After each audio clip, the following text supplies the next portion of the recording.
બનાવવાની છે. તો અહીંયા હું મુરબો લઈ લઉં છું. બે મોટી ચમચી મેં છે ને મુરબો લઈ લીધો છે.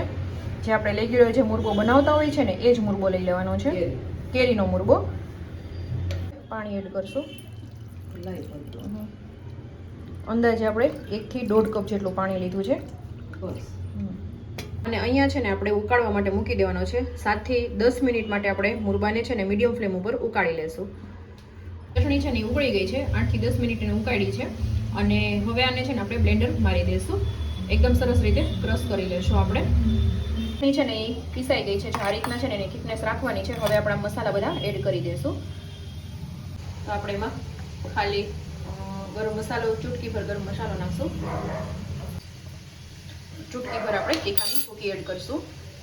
તમે જો લાલ મરચું પાવડર એડ કરવો હોય તો એડ કરી શકો છો, બટ તીખાનો ભૂકીનો છે ને ટેસ્ટ બહુ જ સરસ આવશે. અને બસ આપણે પાણીથી ઉકાળી છે એટલે એટલા માટે આપણે છે ને ટેસ્ટ પ્રમાણે મુરબામાં મીઠું હોય જ છે અને પાણીના ભાગનું આપણે મીઠું પણ આપણે એડ કરી દઈશું. 1/2 ચમચી ધાણા જીરું પાવડર. બસ હવે આપણે સરસ રીતે મિક્સ કરી લઈશું. હવે આપણી ચટણી છે બનીને રેડી થઈ ગઈ છે. હવે આમાં ધાણા ભાજી એડ કરી દઈશું.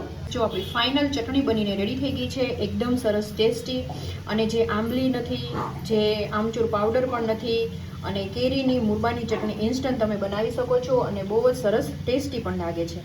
તો આઈ હોપ કે આજની રેસીપી તમને પસંદ આવી હશે. ફ્રેન્ડ્સ, રેસીપી પસંદ આવી હોય તો વિડીયોને લાઈક, શેર અને સબસ્ક્રાઈબ કરજો. તો મળતા રહીશું નવા કુકિંગ સાથે. ત્યાં સુધી જય શ્રી કૃષ્ણ.